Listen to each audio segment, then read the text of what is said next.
لا حول ولا قوة إلا بالله العلي العظيم. أعوذ بالله من الشيطان الرجيم. بسم الله الرحمن الرحيم. الحمد لله رب العالمين، الصلاة والسلام والتحية والإكرام على رسوله الكريم محبوب رب العالمين حبيب إله العالمين سید الانبیاء والمرسلین خاتم النبیین رحمت للعالمین سیدنا و نبینا و شفیعنا ابی القاسم محمد وآلہ الطیبین الطاہرین الذین اذهب اللہ عنہم الرجس وطہرہم تطہیرا.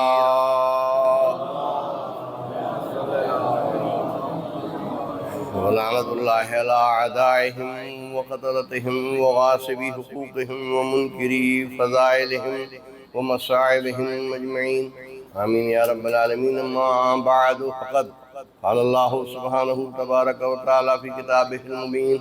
بسم الله الرحمن الرحيم. فضل الله المجاهدين على القاعدين أجرا عظيما.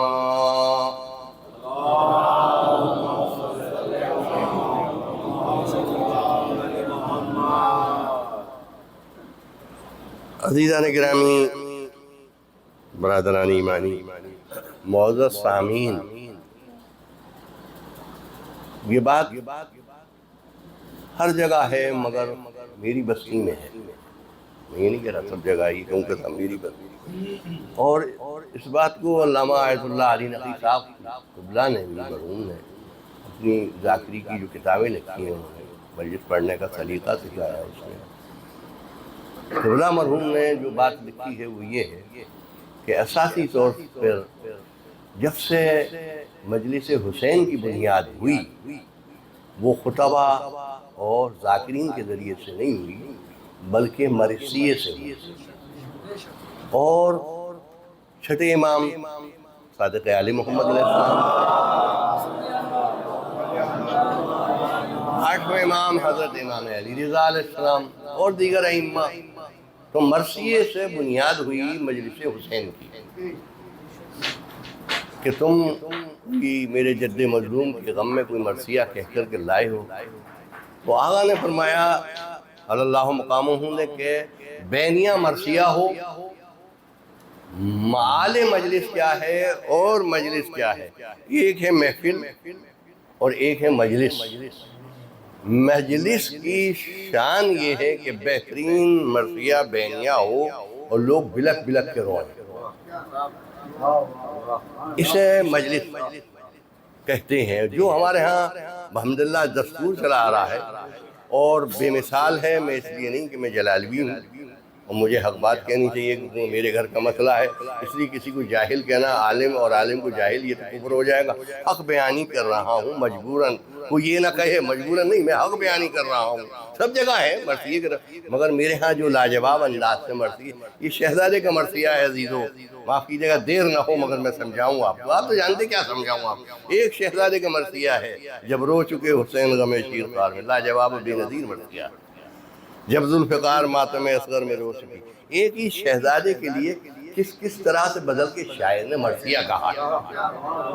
ایک ہی شہزادے کا ہے، کسی اور کا نہیں. جس جگہ آپ چلے جائیے یہ کیا ہے کہ ایسا پڑھنے والا پڑھے اور روئیں تو شہزادی کو فاطمہ زہرا صلوات اللہ علیہ کو پرسہ دیا جائے. یہ ہے مجلس حسین، یہ ہے مجلس حسین. مگر کیونکہ سرکار نے یہ لکھا کہ مجلس میں علماء کو اس لیے ممبر دیا گیا کہ وہ اچھے عنوان سے اہل بیت کے فضائل بیان کریں، مناقب بیان کریں، لوگوں کو معلومات ہوگی، علم کلام میں پتہ چلے گا، علم اصول میں پتہ چلے گا. میر انیس کے بے نظیر مرثیے، لاجواب مرثیے اتنا فیض یاب ہوئے. یعنی خود میں علامہ ابن حسن نونہروی حق بات انہوں نے کہی. بھئی یہ ہم تو نہیں کہہ رہے کہ صاحب ہم بہت روتے ہیں، لیکن علامہ ابن حسن نونہروی جو 40 سال آئے انہوں نے یہی کہا کہ جلالی کی آہ اور تڑپ اور رجولی کی واہ یعنی جلالی میں لوگ روئے، اور اصل مقصد جو ہے وہ عزیزہ نگرانی رونے کا ہے، اور پرسہ یہی ہے۔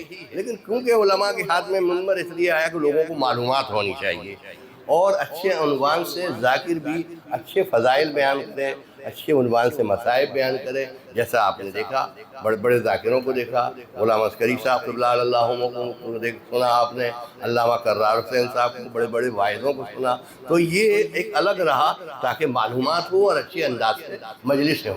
لیکن اساسی طور پر مجلس کا مقصد بینیہ مرثیہ ہونا ہے، اور یہ کہنا کہ کون کیسے رو رہا ہے اور کیسے رو رہا ہے اور وہ ڈھونگ رچا رہا ہے، وہ جو شخص یہ بول رہا ہے وہ فعل حرام کر رہا ہے، اس کو یہ حق نہیں ہے کہ وہ بول دے کہ وہ میں کون رو رہا ہے، یہ اس کا وہ ذمہ دار ہے جو کہنے والا ہے۔ یہ آج وہ لفظ یاد رکھ لے، کوئی شاید بھی کہنے والے کہہ رہے ہوں کہ صاحب یہ ڈھونگ رچانا ہے، تو اب یہ ان کے ہاں فیصلہ ہوگا کہ ڈھونگ رچا رہا ہے وہ رو رہا ہے۔ اس لیے کہ امام حسین السلام میں اگر ڈھونگ ہوا نعوذ باللہ تو پھر مجلس حسین نہ ہوئی، یہ تو دھوکہ ہو گیا۔ درود پڑھے محمد آل محمد، یہ تو استادی ہو گئی۔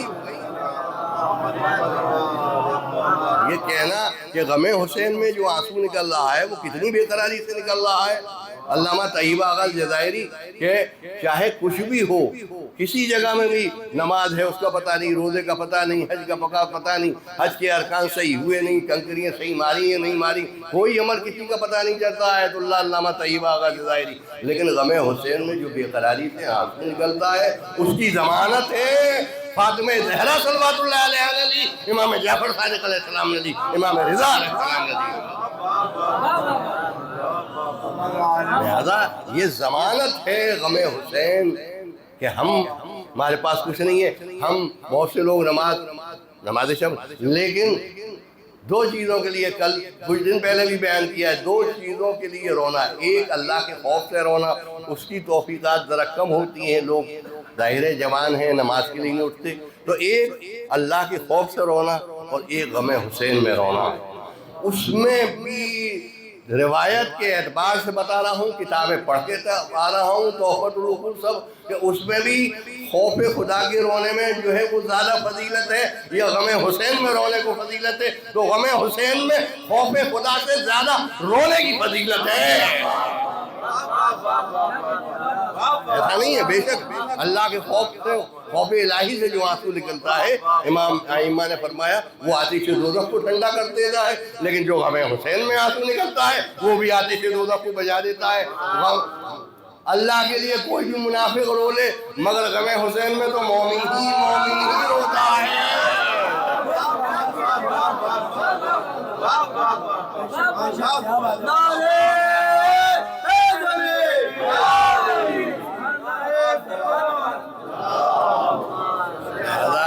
ہمیں یہ نہیں سوچنا چاہیے، ہمیں توجہ سے رونا چاہیے کہ کس کا ذکر ہے، کس کا ذکر ہے۔ غم حسین معمولی نہیں، ملائکہ رو رہے ہیں۔ آپ نے دہ مجلس کے دربار گاہ اس کے جائے ملال نہیں، بھئی آپ نے نمازیں پڑھی یا ختم ہو گئی، کون جانتا ہے؟ مامو جان ہمارے دیکھیے سمجھ گئے ہوں گے ترجمہ، دربار گاہ اس کے جائے ملال نے سرہائے کرسیاں ہمہ برزانوی غمہ۔ بھئی نماز یہاں پڑھ کے چلے گئے، روزے رکھ کے چلے گئے، دنیا سے چلے گئے، وہاں بھی روزے رکھنے پڑیں گے؟ نہیں وہاں تو نہیں رکھیں گے، وہاں کہاں رکھیں گے؟ وہاں بھی نماز پڑھیں گے، وہاں بھی روزے رکھیں گے۔ ارے جو دنیا میں رکھ کے آئے 70 برس تک، ہم یہاں بھی رکھوائے گا، لیکن باہر غم حسین، واہر غم حسین، دربار گاہ اس کے جائے ملال نے، وہ اللہ کی بارگاہ جو غم کی جگہ نہیں ہے، خوشی کی جگہ ہے۔ سرہائے کرسیاں ہمہ برزانوئے غمت، وہاں بھی خوشی جب محرم کا چاند دیکھتے ہیں، ارے جنت میں غم حسین منایا جا رہا ہے، جنت والے رو رہے ہیں، تم کیا کہہ رہے ہو بدعتی مکار شیطان؟ درود پڑھے محمد آل محمد۔ بس میں نے چھوڑی، آپ کا وقت لیا، میں نے اس تمہید کو بیان کیا کہ غم حسین کی عظمت و جلالت کیا ہے عزیزو، یہی غم حسین ہے۔ میں نے آپ کے سامنے آیت پڑھی، تھوڑی دیر اس کے لیے گفتگو ہے، فضل اللہ المجاہدین علی القائدین اجرا عظیما، اللہ نے مجاہدین کو فضیلت بخشی ہے بس کیے بیٹھنے والوں پر، اور ان کو اجر عظیم کا وعدہ فرمایا ہے، ان کے لیے وعدہ فرمایا ہے کہ اللہ انہیں اجر عظیم عطا فرمائے گا۔ عموماً جہاد کو 5ویں نمبر پہ رکھا گیا ہے، اس دن بھی کہا تھا، مگر وہ بات جو میں پڑھ چکا ہوں اسے ریپیٹ کرنا ٹھیک نہیں ہے، اس لیے کہ وہ پڑھی جا سکتی ہے۔ تو 5ویں نمبر پہ رکھا گیا ہے اول نماز، دوسرے روزہ، تیسرے حج، چوتھے زکوٰۃ، 5ویں خمس اور 6ٹھے جہاد۔ مگر بقائے اسلام اور بقائے دین اگر رہی ہے تو نماز سے نہیں رہی ہے، روزے سے نہیں رہی ہے، حج سے نہیں رہی ہے، زکوٰۃ سے نہیں ہے، اگر رہی ہے بقائے دین تو جہاد سے رہی ہے۔ اگر علی نہ ہوتے، مولا نہ ہوتے، اہل بیت نہ ہوتے تو آج اسلام نہ ہوتا، ٹھوکریں کھاتا پھرتا۔ جتنی بھی جنگیں جیتے ہیں کائنات میں، وہ میرا مولا امیر المومنین علیہ السلام جیتا ہے، کوئی نہیں جیتا۔ سب بھاگتے نظر آئے، چلتے نظر آئے، مال اسلام نے بانٹا تو ہزاروں موجود، مال اسلام نے بانٹا تو ہزاروں موجود، خون اسلام نے مانگا تو 72 نکلے، خون اسلام نے مانگا تو 72 نکلے۔ کھانے کے لیے آ جاؤ گے، مرغے اور مچھلی جب وقت مرنے کی بات آتی ہے تو دم دبا کے بھاگتے ہو، کیا کہتے ہیں ہم نہیں بھاگے تھے، گھوڑا لے کے بھاگا تھا۔ ارے ایسی ایسی جو تعویلیں کرتے ہیں بے وقوفوں والی۔ ہاں، ابو الحسن علی ندوی کہ خوب وہ نہیں بھاگے تھے، گھوڑا لے کے بھاگا تھا انہیں، شرم نہیں آتی بات کہتے ہیں؟ ارے جس سے گھوڑا نہ چلانا آتا ہو وہ شریعت کیا چلائے گا؟ جو گھوڑا چلانا جانتا ہو، بچے جانتے ہیں، ضرور پڑے محمد آل محمد۔ جو گھوڑا نہ چلانا جانتا ہو وہ شریعت و اسلام کیا چلائے گا؟ کیا بات کو ملایا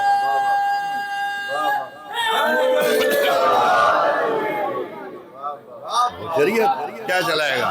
کہ گھوڑا لے کے بھاگا تھا۔ ارے تم ایسے بے عقلے ہو کہ تعویلیں بھی بے وقوفوں والی کرتے ہو، اس لیے کہ ہم ہیں عقل مند، تم ہو عقل بند۔ اگر عقل مند ہوتے تو اہل بیت کو سمجھتے، دین کو سمجھتے، عقل بند ہو تو اس لیے سمجھتے ہی نہیں ہو کہ دین کیا ہے، اسلام کیا ہے۔ درود پڑھے محمد آل محمد۔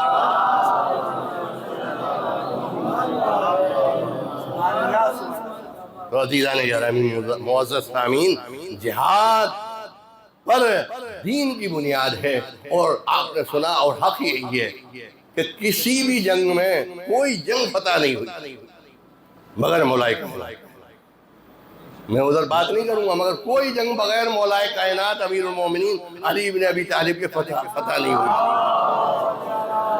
اتنی جنگوں ہیں جو زمانے رسول میں ہوئی، پیغمبر اکرم صلی اللہ علیہ وآلہ وسلم، اور جو نہیں فتح ہو رہی تھی تو لوگ پڑھنے والے کیا پڑھتے ہیں کہ صاحب وہ خیبر میں، تو خیبر میں مولائے کائنات نہیں تھے کہ صاحب مدینہ سے بلایا نہیں، آشوب شکم تھا، آنکھ میں پرابلم آ گیا تھا، آنکھ میں کھٹک ہونے لگی تھی، تکلیف تھوڑی ہونے لگی تو ظاہر ہے جب آنکھ میں تکلیف ہوئی، جیسے آج کل کا دور ہو رہا ہے، ہر زمانے میں کوئی نہ کوئی مرض ہوتا ہے، کیونکہ صاحب کیا ہو، اب جو جا رہا ہے سب کو شوق ہو رہا ہے، جا رہے ہیں، وہ گیا وہ بھاگ کے آیا، وہ گیا وہ بھاگ کے آیا، وہ گیا وہ، اما جو جاتا ہے وہ بھاگ کے آتا ہے، کچھ سب ڈر کے بھاگ کے چلے آ رہے ہیں۔ سرکار نے فرمایا کہ نہیں، کیا بات ہے، علی ہے نا علی کہاں ہے، علی کہاں ہے، نادے علی مظہر لجائے تجد ہون لگا فی النوائے، بلاؤ علی کو کہ حضور ذرا آنکھوں میں تکلیف ہے، کیا بات ہے، کہ آشوب شکم ہو گیا ہے، جو سنا نہیں، کتابوں میں ہے، لوگ پڑھتے نہیں ہیں اس کو، آشوب شکم ہو گیا، کہا لاؤ علی کو، تو کچھ اور نہیں کیا، کسی حکیم کو نہیں بلایا، کسی ڈاکٹر کو نہیں بلایا، کوئی ٹیوب نہیں لگایا، اپنے لعاب دہن کو لگایا، ادھر لگانا تھا کہ آنکھ کھل گئی۔ درود پڑھے محمد علیہ وسلم۔ کہا جاؤ تو کیا فرمایا سرکار نے، لَأُوطِيَنَّ الرَّائَةَ غَدًا، میں کل ایسے کو علم دوں گا، لَأُوطِيَنَّ الرَّائَةَ، لام تاکید بانو تاکید ثقیلہ، میں ضرور کل ایسے کو علم دوں گا، لَأُوطِيَنَّ الرَّائَةَ غَدًا کرارن، جو کرار ہے سب مبالغ کی چیزیں، سجاد وہاب علام قتال، تو کرارن غیر فرارن، جو زیادہ بھاگنے والا نہ ہوگا، یعنی معصوم کی بات ہے، کسی اور دوسری کی نہیں، یہ حضور کہتے ہیں بھاگنے والا نہیں، بہت زیادہ بھاگنے والا، یعنی جو بھاگتا ہی رہا، کبھی میدان جنگ میں ٹکا ہی نہیں۔ درود پڑھے محمد آل محمد۔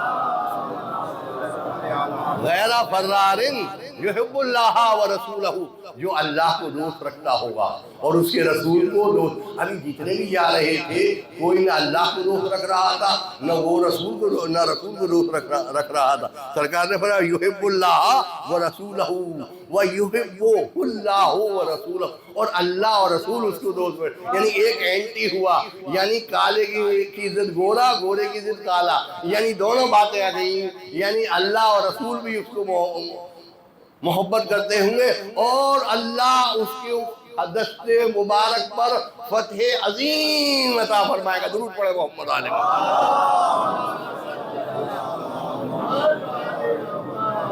اور جب سرکار گئے تو سرکار نے کیا فرمایا؟ جب مولا کائنات میرے بڑے سید الاولیاء امام المتقین برز الایمان کلہ الی کل کفر، آج کل ایمان کل کفر کے مقابلے میں جا رہا ہے۔ دیکھیے جملہ ہے، جملہ پیغمبر اکرم صلی اللہ علیہ وآلہ وسلم کا، برز الایمان کلہ الی کل کفر، آج کل کفر کل ایمان کل کفر کے مقابلے میں جا رہا ہے۔ کہا یہ کون کتا آ گیا؟ حضور نے فرمایا کہ ارے کیوں نہیں نکل کے آتے ہو؟ کہنے حاضر القلب من این جا حاضر القلب، یہ کتا کہاں سے آ گیا ہے؟ درود پڑھے محمد آل محمد پر، یہ کتا کہاں سے آ گیا ہے؟ ارے کتا کیا ہوتا ہے؟ نجیس العین ہوتا ہے۔ مولائی گئے، مولائی کائنات گئے، اچھا میں لے کے جا رہا ہوں گے۔ مرحب کسے کہتے ہیں حضور؟ یہ بھی میں ایک دفعہ بیان کیا ہے میں۔ دیکھیے اثر مانی شیر، زیغم مانی شیر، غضنفر مانی شیر، درغام مانی شیر، قصورہ مانی شیر، لیث مانی شیر، کتنے الفاظ ہیں ان سب کے مانی ہیں شیر۔ مرہم مانی شیر، حیدر مانی شیر۔ جیسے آپ کے ہاں ماشاءاللہ آم ہوتے ہیں، آم کھاتے ہیں آپ، مگر یہ قدرت کا کرشمہ ہے، کتنے طرح کے آم ہوتے ہیں۔ اگر کسی کو لنگڑا آم کھلائیں اس سے کہتے ہیں کہ چوسے کا ہے، چوسے کا ہے، کوئی دیکھ نہ رہا ہو کہ بے وقوف بنا رہے، مزہ تو لنگڑے کا ہے۔ اللہ اکبر، کیا قدرت کا کرشمہ ہے، ایک ہی پھل کتنے طریقے کو بنایا ہے۔ لنگڑے کا مزہ الگ، دسہری کا الگ، چوسے کا الگ۔ دال دیکھ لیجئے صاحب، کتنے طرح کی دال ہے، مونگ کی دال، ارہر کی دال، چنے کی دال، ارد کی دال، ہے نا، دالوں کی قسمیں ہوئی۔ تو اب یہ بھی قدرت کا اعجاز ہے کہ شیر کی بھی قسمیں ہیں۔ درود پڑھے محمد آل محمد۔ جب یہ کھانے پینے کی چیزیں جو ہے ڈیفرنس رکھتی ہیں، فرق رکھتی ہیں، تو اللہ نے شیر بھی بنایا ہے، شیر میں بھی فرق ہے، مگر کہا شیر ہی جائے گا، شیر ہی کہا جائے گا، مگر فرق کیا ہے؟ بہت سے میں کبھی انشاءاللہ بیان کروں گا، کیونکہ میں نے کتاب میں اسے لسان العرب سے لکھ لیا ہے کہ زرغام کے کس طرح کے شیر کو کہتے ہیں، غضنفر کس طرح کے شیر کو کہتے ہیں، لامجے سے لیس کس طرح کے شیر کو کہتے ہیں، قصورہ کس طرح کون سے شیر کو کہتے ہیں، زرغام کس طرح کے شیر کو کہتے ہیں، حیدر کس طرح کے شیر کو کہتے ہیں، مرحب کس طرح کے شیر کو کہتے ہیں۔ سب کے الگ الگ صفات بیان کیے، لیکن فرق اتنا ہے کہ حیدر اس شیر کو کہتے ہیں جو تازہ شکار کر کے کھاتا ہے، اور مرحب اس شیر کو کہتے ہیں جو بدبودار اور باقی بچا ہوا اگر خراب ہو تو مردار کھا لیتا ہے۔ جب مردار کھائے گا، نجس کھائے گا، تو دشمن نہ بنے گا تو پھر کیا بنے گا؟ درود پڑھے محمد آل محمد۔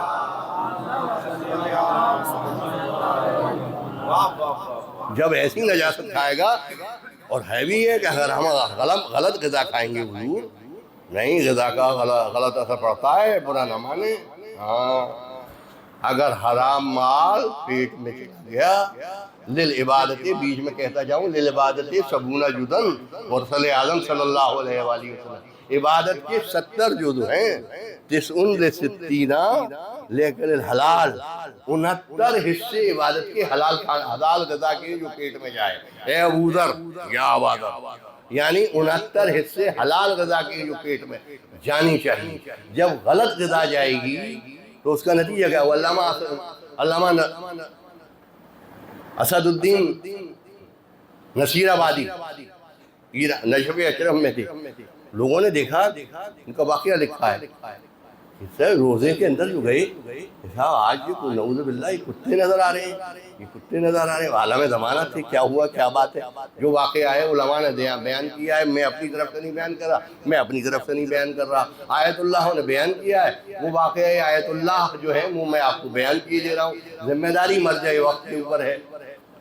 کہا بھی یہ روزے امیر المومنین کتے کیسے نظر آ رہے ہیں؟ بعد میں پتہ چلا ہنگامہ ہوا، کیا پریشانی ہوئی۔ کہا کہ اصل ایسا ہے کہ جب جانور ذبح کیا جاتا ہے اور گوشت آتا ہے تو بیویاں جو ہیں گھر میں گوشت کو دھوتی نہیں ہیں، اس کے خون کے اثرات باقی رہ جاتے ہیں، کیونکہ وہ خون کے اثرات باقی رہ جاتے ہیں لہذا وہ ہوتے ہیں نجس۔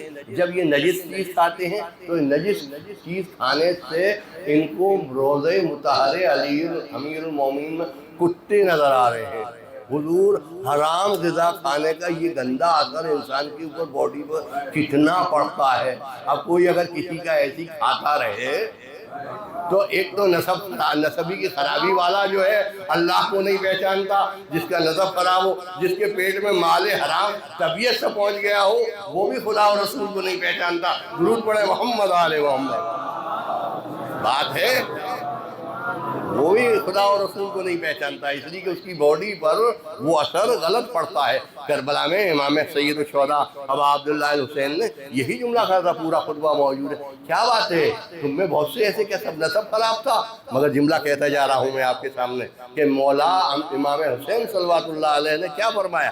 کیا بات ہے کہ جو تم مجھے نہیں سمجھتے، بال ٹھاکرے کے اندر اتنے ادنا عنصر ہو، گیروئے رنگ کے کپڑے پہننے کے بعد حسین بابا کہتا ہو، تم میرے نانا کا کلمہ پڑھنے کے بعد تم سمجھ نہیں رہے کہ یہ ابائے رسول کس کی ہے، امامِ رسول کس کا ہے، تم نے میرا پورا گھر خالی کر دیا، تم نہیں سمجھ رہے کہ میں کون ہوں۔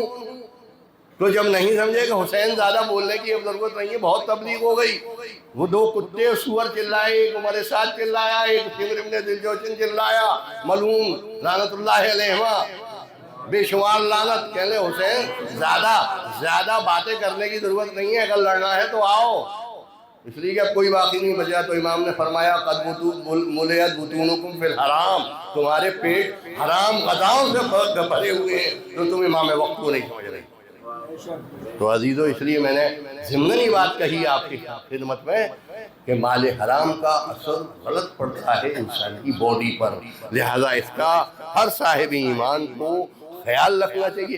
وَمَا مِن دَابَّةٍ فِي الْأَرْضِ إِلَّا عَلَى اللَّهِ رِزْقُهَا، کوئی زمین پر چلنے والا ایسا نہیں ہے اللہ کے معنی جس عالم سے پوچھے، جس مفسر سے پوچھے، اس نے یہ قرآن میں لکھا ہوا ہے کہ جہاں جہاں آیت آئی ہے رزق کے لیے، وَمَا مِن دَابَّةٍ فِي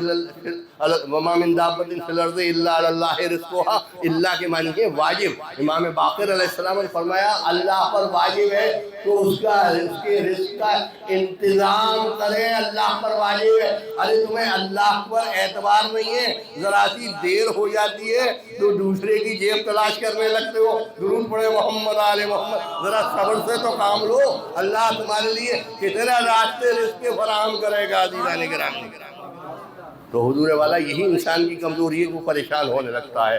بس عزیزو یہ بتاؤں کہ اس آیت میں کیا بیان کیا ہے۔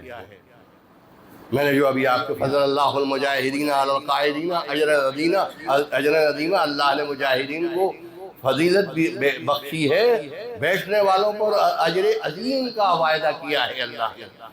یہ جہاد کتنے طرح کے ہیں، بس جہاد بالنفس، جہاد بالقلم، جہاد بالسیف، جہاد باللسان، 4 جہاد ہیں۔ نفس کا جہاد، قلم کا جہاد، زبان کا جہاد، تلوار کا جہاد۔ زبان کا جہاد کیا ہے؟ کوئی بات جو ہے مولا کے لیے کہہ دی، چونوں سے کان کتروا کے منافع سے سنائے۔ درود پڑھے محمد آل محمد۔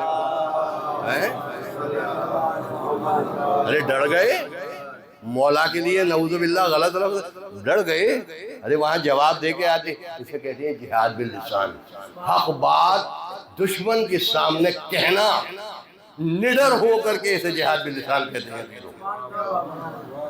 جہاد بالقلم، دین کے لیے قلم چلنا، اسے بس اختصار کے ساتھ اسے جہاد بالقلم کہتے ہیں۔ جہاد بالنفس، نفس کا جہاد۔ یہ نفس کا جہاد کیا ہے؟ انسان گناہوں سے دور رہے۔ میرا مولا کیا فرماتا ہے؟ اللہ ہو بڑے بڑے پہلوانوں کو پچھاڑا، بڑے بڑے پہلوانوں کو گرایا، مگر میرا مولا کیا فرماتا ہے؟ میرے مولا فرماتے ہیں کہ وہ بہادر نہیں ہے مولانا مجانی الادب، وہ بہادر نہیں ہے کہ جو بڑے بڑے پہلوانوں کو پچھاڑ دے، بڑے بڑے پہلوانوں کو گرا دے۔ انما یتق اللہ البطل، بہادر وہ ہے کہ جو اللہ سے ڈرے، اپنے نفس پر قابو رکھے، وہ سب سے بڑا بہادر ہے، وہ سب سے بڑا بہادر ہے جو نفس پر قابو رکھے۔ اور فرمایا اپنے اسے جہاد بھی نفس کہتے ہیں، یعنی انسان اپنے نفس پر اگر قابو ہے تو پھر وہ مجاہد ہے، مگر وہ مجاہد نہیں ہے جو بڑے بڑے پہلوانوں کو پچھاڑ دے۔ جہاد نفس سے بڑھ کر جو کر سکینہ جہاد، وہ ایک تڑپتی ہوئی ذوالفقار ہے۔ قرار حق کے لیے بے قرار ہے زینب، رضا نہیں ہے، رضا نہیں ہے، رضا نہیں ہے، خرد پیداواری رضا نہیں ہے، مگر پردہ دار ہے زینب۔ قرار حق کے لیے بے قرار ہے زینب، رضا نہیں ہے مگر پردہ دار ہے زینب۔ جہاد نفس سے بڑھ کر جو کر سکینہ جہاد، وہ ایک تڑپتی ہوئی ذوالفقار ہے زینب۔ عزیزان گرامی، جہاد تو وہ ہے، کس نے جہاد کیا؟ بڑے بڑے جہاد کر گئے، مگر ہاں عزیزو، بڑا فرق ہے جہاد میں۔ بڑے بڑے پہلوانوں کو، میرے مولا عباس نے بڑے بڑے پہلوانوں کو گرایا، بڑے بڑے پہلوانوں کو مارا، بڑا عظیم جہاد کیا، مگر واہ حسرتا، یہ اہل حرم کا جو جہاد ہے وہ کتنا سخت ہے جہاد، عزادارو بہت سخت ہے۔ یہ بی بی زینب کا جہاد کتنا عظیم جہاد ہے،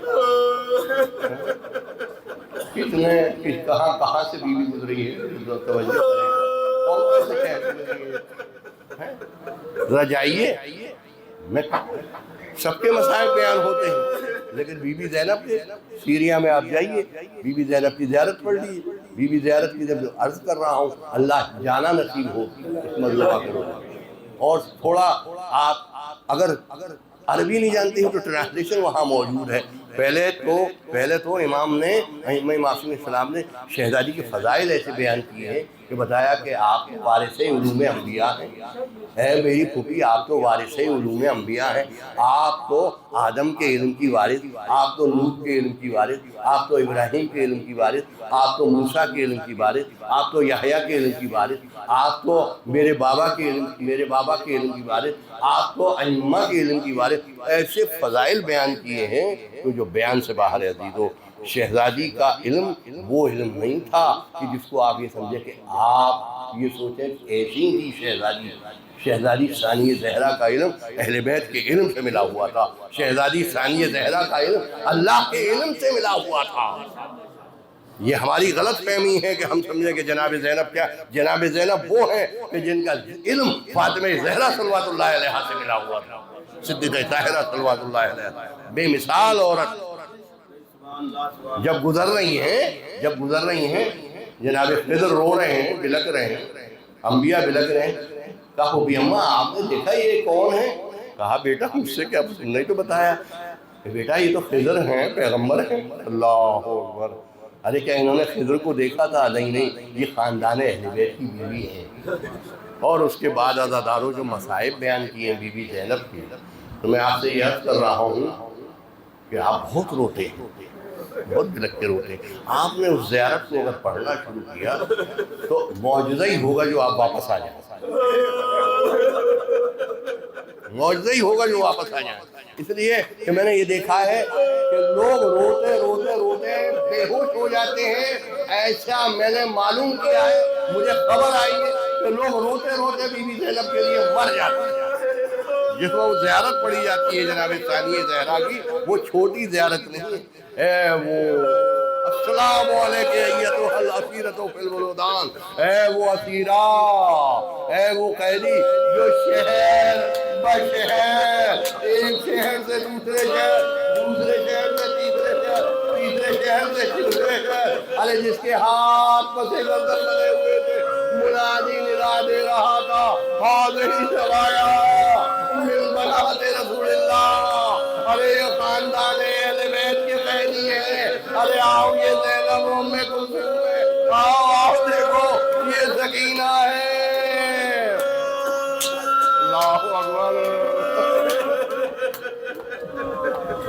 ایسے مسائل ہیں کہ جس کے تازیانے مارے جا رہے تھے، جس نے اپنے بھائی کا لاشا گھوڑوں کی ٹانپوں سے پامال ہوتے ہوئے دیکھا، ارے جس نے علی اکبر کا لاشا دیکھا، ارے جس نے قاسم کا لاشا دیکھا، ارے جس نے اور محمد کے لاشے دیکھے، ارے جس نے اپنے بھائی عباس کے کٹے ہوئے بازو دیکھے، ارے جس نے اتنے مسائل اور ایک شہر سے دوسرے شہر پھرائی جا رہی ہے، ارے یہ مظلومات ہے نا، ارے وہاں مصیبتیں ختم ہو گئی مگر اہل حرم کی مصیبتیں سلسلے وار جاری ہیں۔ علی کو 1 سال 3 مہینے تک اہل بیت دربار یزید میں آئے ہیں۔ 1 سال 3 مہینے کے بعد کن کن شہروں سے گزرے ہیں، کون سے قید خانے میں شہزادی کو رکھا گیا ہے، اہل حرم کو رکھا گیا ہے، اہل بیت کو رکھا گیا ہے عزاداران امام۔ بس 2 منٹ آپ کے لیے زیادہ زحمت ہے، اس لیے کہ ابھی آپ بہت رہیں گے، ابھی ننھے مجاہد کا تابوت نکل کے آئے گا، آپ ابھی نوحہ بس سنیں گے۔ کون سے قید خانے میں بیوی کو زینب کو رکھا گیا؟ جہاں رات دوپہر کی اوس پڑتی، تمازت آفتاب ایسی ہوتی تھی کہ ان بچوں کا ان اسیروں کا چہرہ پیلا پڑ گیا تھا، زرد پڑ گیا تھا، عزادارو چہرے کا یہ عالم تھا کہ اٹھنا بیٹھنا محال تھا۔ ارے وہیں شہزادی سکینہ کون جس کو جناب امام حسین علیہ السلام کتنا پیار کرتے تھے، بھائی 1 منٹ آپ کی کتنی محبت جناب سکینہ سے کرتے تھے۔ ارے عرض کرتی ہے پھوپھی اماں، ارے ہم قید خانے میں کب تک رہیں گے؟ اے بھیا، اے بتائیے ہم قید خانے میں کب تک رہیں گے؟ ارے کون سا دن آئے گا جب ہمیں زندان شام سے رہائی ہوگی؟ ہاں عزیزو، ارے جب رہائی ہوئی، ارے وہی بچی ایک وہ وقت آیا جب خواب میں دیکھا، ارے خواب میں دیکھا عزادارو دربار عزیز اور جناب سکینہ کا روضہ جو جانے والے بہت قریب ہے، بہت قریب ہے۔ رات کے نصف لیل کے بعد بچی نے خواب میں دیکھا کہ بابا آئے ہیں۔ ارے جب اہل حرم نے رونا شروع کیا، گریہ و بکا کی صدا پہنچی تو یزید کے کانوں سے ٹکرائی، ارے رات کے نصف لیل کے بعد ارے یہ اسیر کیوں تڑپ رہے ہیں؟ ارے کسی نے اطلاع دی، ارے ایک بچی نے اپنے باپ کو خواب میں دیکھا ہے، ارے میرے بابا ارے ابھی آئے تھے۔ اے بیٹی سکینہ، اب پریشان نہ ہونا، اے بیٹی اب تیری مصیبت ہے تمام ہو گئی ہے۔ عزادارو یزید نے سر بھیجا، ارے ذرا دل پہ ہاتھ رکھو، ارے دل پہ ہاتھ رکھیے کہ یزید کیا بھیج رہا ہے؟ ارے حسین، ارے کہیں دنیا میں دیکھا گیا ہے کہ یتیموں کے سامنے ارے اس کے باپ کا کٹا ہوا اس کی گود میں